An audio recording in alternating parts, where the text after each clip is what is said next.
Good morning. आप सभी का स्वागत करती हूँ नर्सिंग जोश में। मैं हूँ पूनम कुमारी। मैं आपको पढ़ाऊँगी फार्माकोलॉजी के MCQ क्वेश्चन।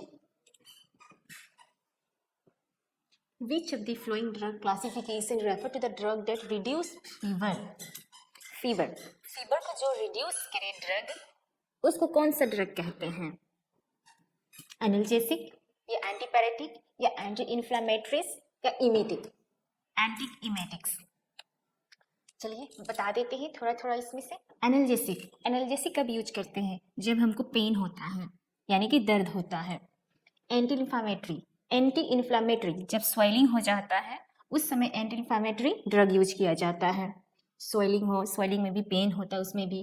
एंटीमेटिक जब हमको वोमिटिंग होता है, उल्टी होता है, उस समय हमें क्या यूज करते हैं? एंटीमेटिक ड्रग, जैसे डोमपेरिडोन हो गया,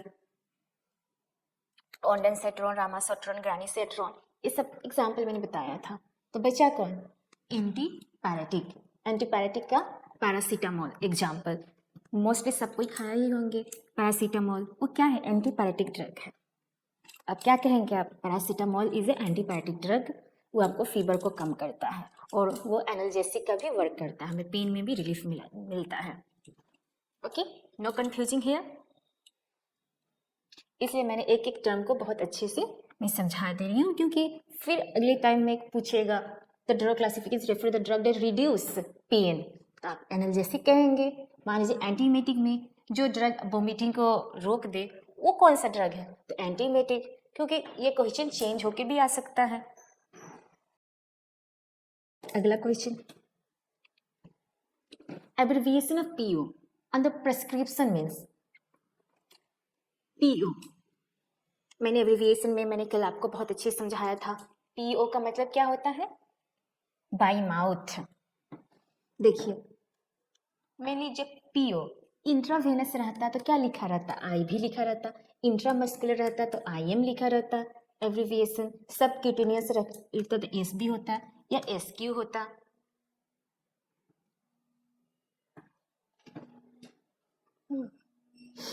ऐसे लिखा रहता। SC सबक्यूटेनियस, SC भी लिखा रहता है, SQ भी लिखा रहता है। SC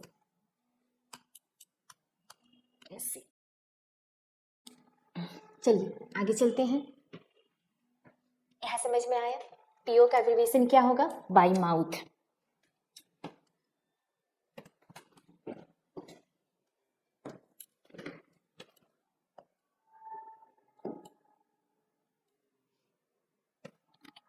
which part of prescription, देखिए प्रेस्क्रिप्शन में contain patient name, age, address. Patient का नाम लिखा रहता है, एज लिखा रहता है, एड्रेस लिखा रहता है, उसको क्या कहते हैं?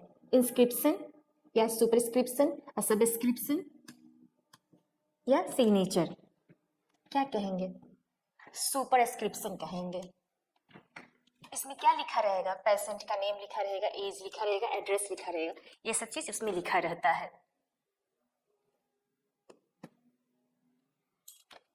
चलिए आगे चलते हैं। A drug generic name is also known as its. हम जेनरिक नेम को क्या कहते थे? देखिए, जेनरिक नेम को हम लोग नॉन प्रोफिटरी भी कहा जाता था, नॉन प्रोफिटरी। और इसको हम लोग क्या और कहते हैं? ऑफिशियल नेम भी कहते हैं, क्योंकि क्या है ये? जेनरिक नेम जो है ओरिजिनल नेम है। ब्रांड नेम को क्या कहते हैं? प्रोफिटरी कहते हैं, क्योंकि इसका ऑनर होता है। तो correct answer is official name. Okay,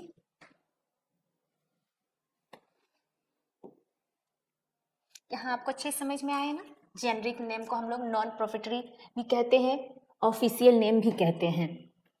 तो यहाँ ऑफिशियल नेम, केमिकल नेम तो होगा नहीं, ब्रांड नेम तो होगा नहीं, ट्रेड नेम भी नहीं होगा, क्या होगा? Official name.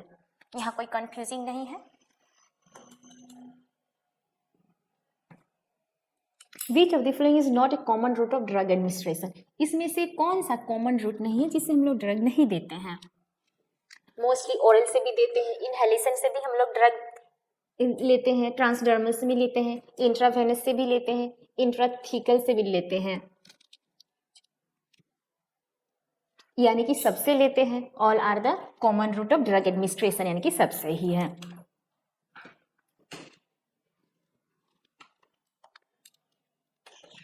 The abbreviation BID on the prescription means, BID का प्रेस्क्रिप्शन में क्या मतलब रहता है?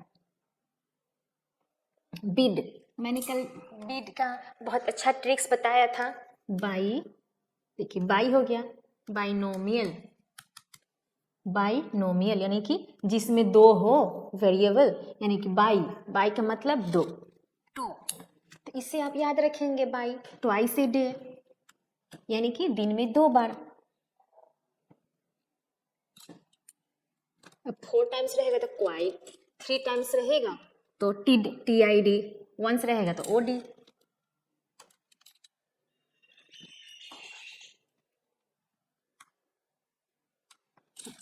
विच drug classification use to treat bacterial infection, bacterial infection के लिए हम कौन सा ड्रग इसमें से यूज करते हैं? एंटीवायरल या एंटी फंगल या एंटीबायोटिक या anti neoplastic?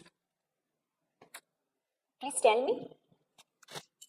Antiviral, viral infection के लिए हम लोग देते हैं। एंटी फंगल, जिसमें हम लोग को फंगल इन्फेक्शन हो जाता है स्किन पे, उसके लिए देते हैं fungal, anti fungal drug. Anti neoplastic, इसको जो है कैंसर, जो ट्यूमर है उसको ग्रोथ को रोकते हैं, स्प्रेड होने से रोकते हैं। मेनली किस में दिया जाता है? कैंसर में दिया जाता है। तो बचा क्या? एंटीबायोटिक, एंटीबायोटिक हम लोग बैक्टीरिया को किल करने के लिए, इनहिबिट करने के लिए, ग्रोथ को हम लोग क्या देते हैं? एंटीबायोटिक देते हैं। देखिए यहाँ पे भी क्वेश्चन चेंज हो सकता है। ट्रीट बैक्टीरियल इन्फेक्शन है तो आपको यहाँ पे आ सकता है फंगल इन्फेक्शन, वायरल इन्फेक्शन, ऐसे करके क्वेश्चन बन सकता है। तो आप लोग क्वेश्चन अच्छे से जरूर पढ़िएगा ऐसे। ट्रीट बैक्टीरियल इन्फेक्शन तो क्या होगा? Antibiotic. 1 gram is equal to how many milligram? देखिए 1 ग्राम में 1000 mg, फिर 1 mg में 1000 माइक्रोग्राम, 1 kg 1000 ग्राम, फिर 1 ग्राम में 1000 मिलीग्राम, फिर 1 मिलीग्राम में कितना होता है? 1000 माइक्रोग्राम। तो यहाँ पे क्या पूछा जा रहा है? 1 ग्राम में, 1 gram is equal to how many milligram? कितना होगा? 1000, 1000 मिलीग्राम, 100 या 10,000 या 1 लीटर, कितना? 1000 milligram.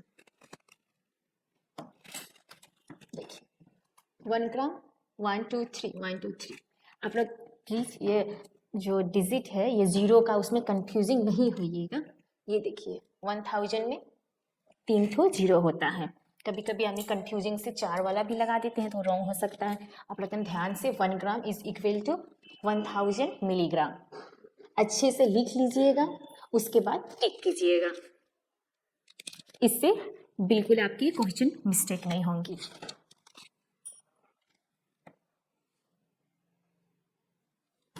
Which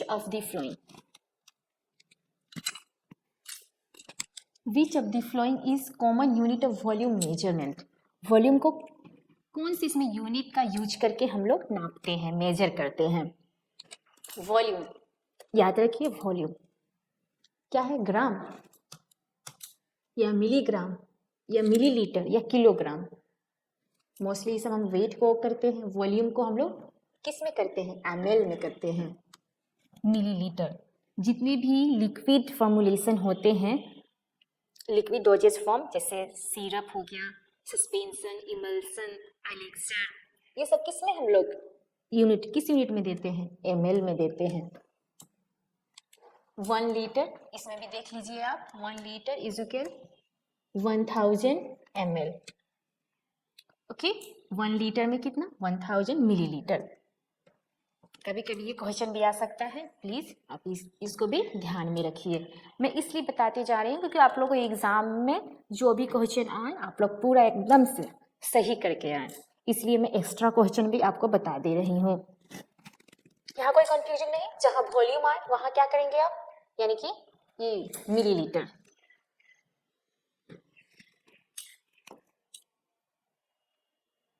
The term pharmacokinetics refer to pharmacokinetic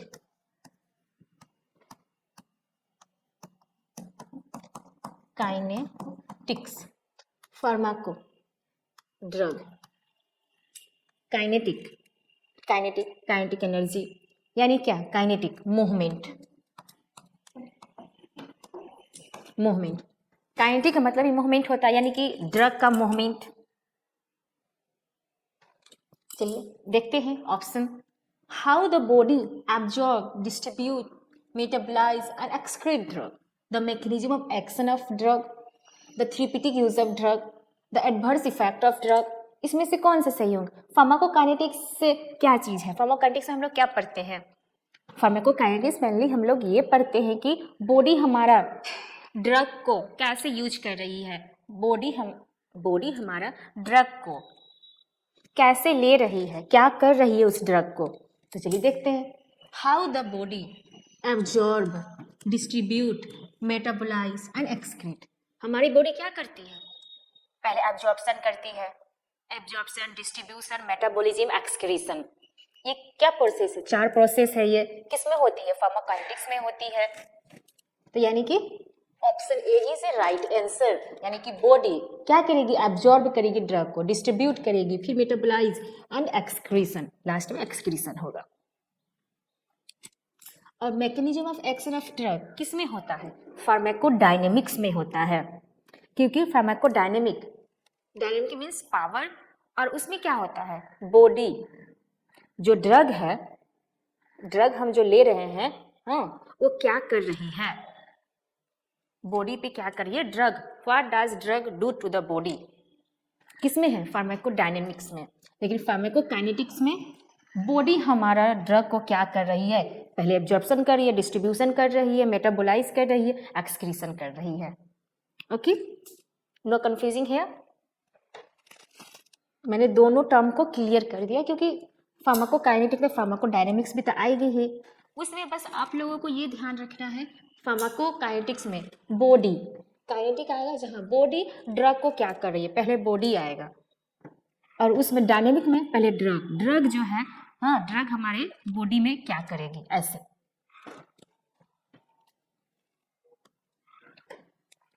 which of the following is not a common drug form? इसमें से कौन ड्रग फॉर्म नहीं है? जो ड्रग है उसका फॉर्म नहीं है। टैबलेट, कैप्सूल, ऑइंटमेंट या गैस? बताइए। टैबलेट भी डोजेज फॉर्म है, कैप्सूल भी डोजेज फॉर्म है, ऑइंटमेंट भी है। ऑइंटमेंट मेनली हम लोग क्या करते हैं? म्यूकस मेम्ब्रेन पे, टॉपिकल एरिया पे यूज करते हैं। ये क्या है? सेमी सॉलिड डोजेज फॉर्म है, तो गैस नहीं है। ये क्या है? ये ड्रग नहीं है, ये gas. Not a common drug form, drug का ये फॉर्म नहीं है।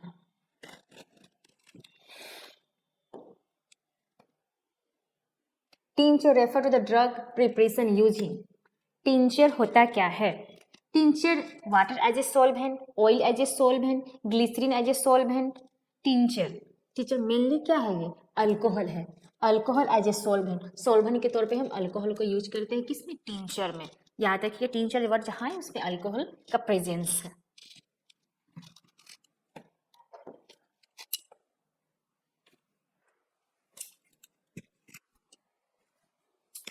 The abbreviation state under prescription means, state का प्रेस्क्रिप्शन में एब्रीविएशन का मतलब क्या होता है? चलिए हम एब्रीविएशन आप लोगों को, मैंने AC before meal, PC after meal, QD once daily, BID twice daily, TID thrice 3 times daily, quite 4 times, QHS at bed time, QAM morning time, QPM evening time, QOD every other day, QH every once every hour, Q2H every 2 hour, Q3H 3 hour, PRN as needed। ये जो PRN as needed, PO देखिए आ गया ना, PO by mouth, ये भी याद रखिए। NPO nothing by mouth. SC SQ, देखिए सबक्यूटेनियस के लिए SC और SQ यूज होते हैं subcutaneous. IM intramuscular, IV intravenous, OTC over the counter. ये सबको आप याद जरूर रखिए। PRN as needed, PO by mouth, NPO nothing by mouth है। PO याद रहेगा तो NPO भी अपने आप याद हो जाएगा। N बस लगा दीजिए, नथिंग।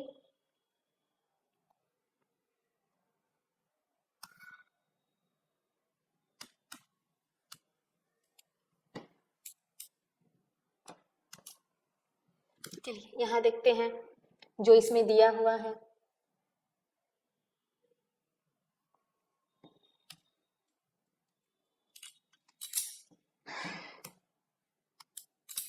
देखिए प्रेस्किस में स्टेट का मतलब क्या होता है, देखिए यहाँ STAT immediately, SOB shortness of breath, CP chest pain, FB foreign body, SP status post, ID infectious disease, GI gastrointestinal, CB cardiovascular, state STAT immediately. Okay क्या होगा इसका आंसर, इमीडिएटली, ST इमीडिएटली। चलिए इसको ही बता देती हूँ आपको एब्रिविएशन, DDX डिफरेंशियल डायग्नोसिस। देखिए ICU intensive care unit, ICU का फुल फॉर्म एब्रिविएशन देखिए ICU के intensive care unit. Motor vehicle accidents होता था MVA, FX fracture, BM bowel movement. आप लोग एब्रिविएशन जितना है अच्छे से आप लोग याद जरूर कर लीजिएगा, रूट वाला भी और जितनी फार्मेसी एब्रिविएशन है सारा जितनी इंपॉर्टेंट है।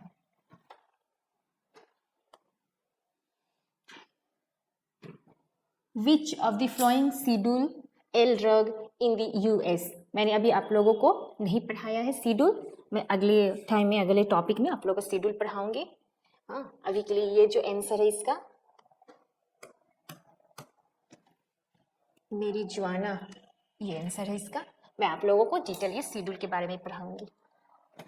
चलिए 1 litre is equal to how many millilitre, देखिए आ गया ना, उस समय मैं करवाई थी, क्वेश्चन भी आ गया। 1 लीटर पूछ रहा है इसमें कितने मिलीलीटर होंगे, 1000 ml, 1 2 3 1 2 3 ऐसे करके प्लीज आप लोग काउंट करके लिखकर तभी टिक कीजिएगा अच्छे से, ये गलती ना हो। ओके मैं दोबारा 3 बार इसलिए बोल रही हूँ क्योंकि बच्चे को सब कुछ आता है फिर भी कभी कभी गलती हो जाता है मिस्टेकली, इसीलिए ये सब मिस्टेक को प्लीज नहीं कीजिएगा।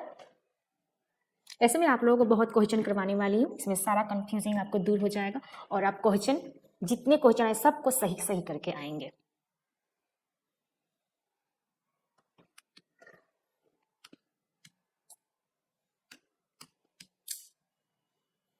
which describe the combined effect of two drugs being greater than the sum of their individual effect। इसका कहने का मतलब है ये कि जब हम दो ड्रग को मिलाते हैं, जब दो ड्रग को मिलाने से उसका इफेक्ट और ज़्यादा बढ़ जाता है, उसका इफिकेसी बढ़ जाती है, उसको हम क्या कहते हैं, उसको हम क्या कहते हैं, सिनर्जिम कहते हैं। सिनर्जिम, इसमें दो ड्रग जब मिक्स किया जाता है तो उसका इफेक्ट को और बढ़ा देता है, तो उसकी पोटेंसी और ज़्यादा बढ़ जाती है, उसको क्या कहते हैं, सिनर्जिम कहते हैं।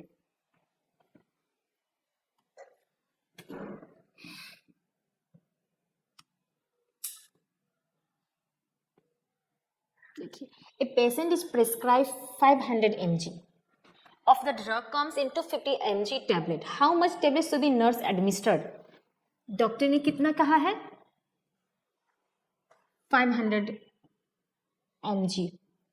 A patient is prescribed 500 mg of the drug and comes to 250 mg tablet. On hand कितना है उसका 250, तो पूछ रहा है क्या कि कितनी मतलब टैबलेट एडमिनिस्टर्ड करेंगे नर्स पेशेंट को।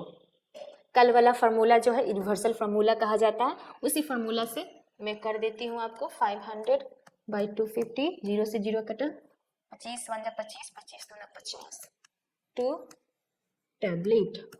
उस फार्मूला से हर क्वेश्चन बस पुट करना होता है वैल्यू, बस हो गया। mg 250 mg पर टेबलेट, क्वांटिटी तो 1 ही है। इसका कितना 2 टैबलेट, ऑप्शन में है 2 टैबलेट। हो गया। उसमें से क्वेश्चन टफ नहीं आता, बस वैल्यू पुट करना पड़ता है, बस हो गया। टेबलेट में, टेबलेट का जब क्वेश्चन होगा, टेबलेट का मोस्टली आता ही है, 1 लेना है। Which route of administration is generally the fastest action? कौन सी रूट से एकदम फास्टेस्ट एक्शन हम लोग को मिलता है, ये कह रहे हैं।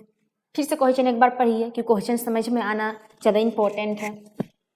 विच रूट, कौन सा route, administration is generally the fastest acting, मतलब जब कौन सी रूट से सबसे ज्यादा एक्शन, फास्ट एक्शन शो करता है, ओरल, इंट्रावेनस, इंट्रामस्कुलर या सबक्यूटेनियस।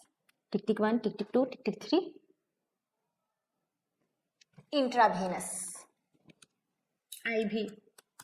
ओरल तो होगा ही नहीं, ओरल में तो स्लो, ये तो स्लो होता है, इसमें बहुत लंबा चौड़ा प्रोसेस है। माउथ से इंजेस्ट करो, फिर से क्या होगा, डिसोल्यूशन होगा, डिसइंटीग्रेशन होगा, एब्जॉर्प्शन होगा, डिस्ट्रीब्यूशन होगा, मेटाबॉलिज्म होगा, बहुत सारा प्रोसेस होता है। और सबसे तो मोस्ट इफेक्टिव है कि डिसएडवांटेज है कि इसमें फर्स्ट पास मेटाबॉलिज्म होता है। तो क्या होगा, इंट्रावेनस। इंट्रावेनस सबसे ज़्यादा इफेक्ट, फास्टेस्ट इफेक्ट शो करता है। Which of the following is common side effect of opioid analgesis? Side effect, मैं आपको साइड इफेक्ट, सबका साइड इफेक्ट बताऊंगी।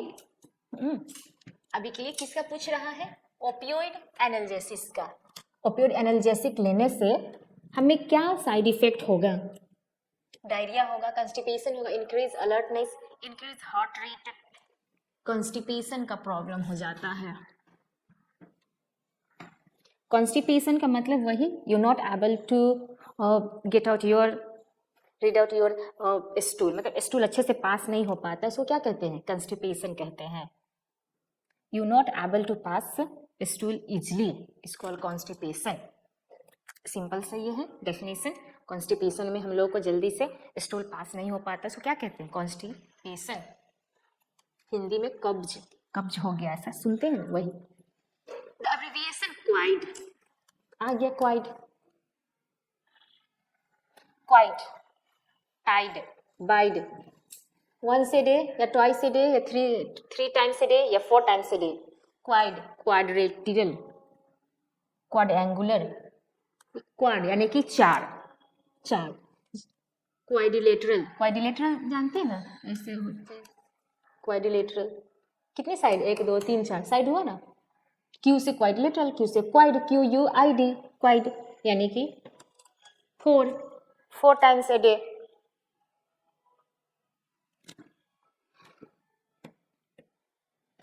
BID, bid twice, TID, tid thrice, इसके लिए TID, इसके लिए BID। Which drug classification use to treat high blood pressure, कौन सा ड्रग क्लासिफिकेशन जो है हाइपरटेंशन को ट्रीट करता है, एंटी डायबिटिक या एंटीकोगुलेंट या ब्रोंकोडाइलेटर। सबसे पहले तो ब्रोंकोडाइलेटर बताती हूँ। ब्रोंकोडाइलेटर में क्या था, जब हम लोग का ये ब्रोंक्यूल्स कॉन्स्ट्रिक्ट हो जाता है तो एयर अच्छे से न जा पाता है, ना आ पाता है, ना हम इनहेल ना एक्सेल अच्छे से कर पाते हैं। तो जब हम ब्रोंकोडाइलेटर देते हैं तो क्या होता है, ये डाइलेट हो जाता है, ऐसे डाइलेट हो जाता है, तो एयर हम लोग इजीली सांस ले पाते हैं, इजीली ब्रीथिंग कर पाते हैं। ब्रोंकोडाइलेटर। एंटीकोगुलेंट, जो ब्लड को क्लॉट होने से रोकता है उसको क्या कहते हैं, एंटीकोगुलेंट, हेपरिन। एंटी डायबिटिक, जो डायबिटिक जो पेशेंट है उसको दिया जाता है डायबिटिक को कम होने के लिए, एंटी डायबिटिक ड्रग। अब बचा anti hypertensive. Anti hypertensive drug दिया जाता है हाइपरटेंशन में, हाई ब्लड प्रेशर में। देखिए हाई ब्लड प्रेशर क्या कहते हैं, हाइपरटेंशन भी कहते हैं, इसको साइलेंट किलर भी कहते हैं। कभी कभी क्वेश्चन में भी आ जाता है साइलेंट किलर हम किसे कहते हैं, तो हाइपरटेंशन को कहते हैं। साइलेंट किलर, ये भी याद रखिएगा।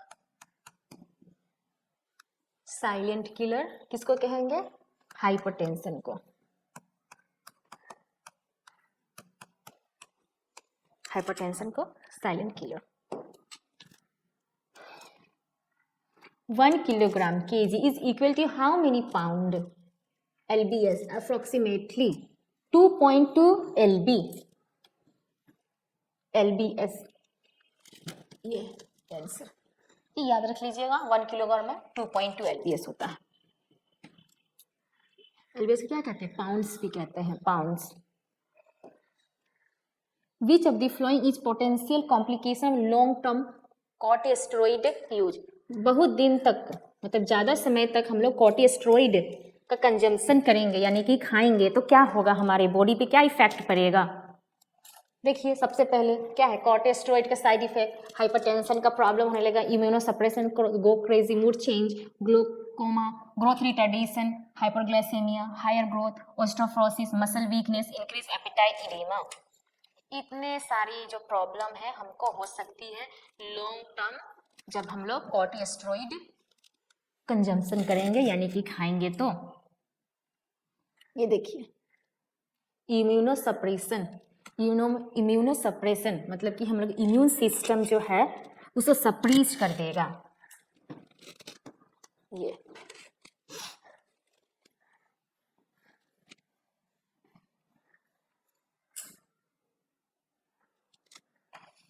चलिए, the therapeutic index of the drug refer to.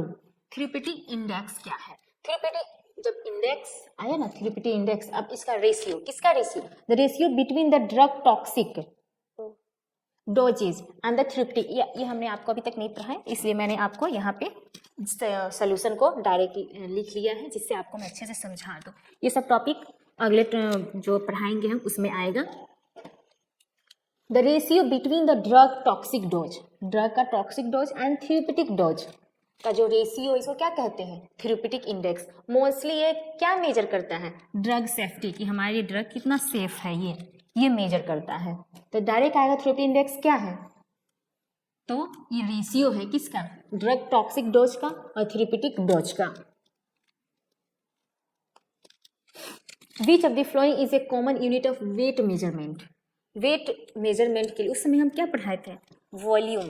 Volume के लिए क्या था? ml था, मिलीलीटर था। इसमें क्या होगा? वेट के लिए, वेट के लिए मेनली हम लोग क्या यूज करते हैं? ग्राम यूज करते हैं। आया समझ में? जहाँ वेट लिखा रहेगा, हम जब वेट का मेजरमेंट करते हैं तो किस में करते हैं? ग्राम में करते हैं, केजी में करते हैं। और बात आया किसका? ड्रग का, तो ड्रग को मेनली ग्राम में, मिलीग्राम में, ये सब में मोस्टली यूज करते हैं।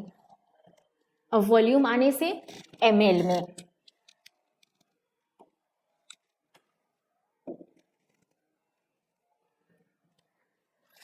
आज के लिए इतना ही। मैं कल आपको मैं पढ़ाऊंगी इससे भी अच्छे अच्छे इंपॉर्टेंट क्वेश्चन। और प्लीज़ आप लोग जो मैं क्वेश्चन पढ़ाती हूँ एक बार रिवाइज जरूर कीजिएगा। All the best. Thank you.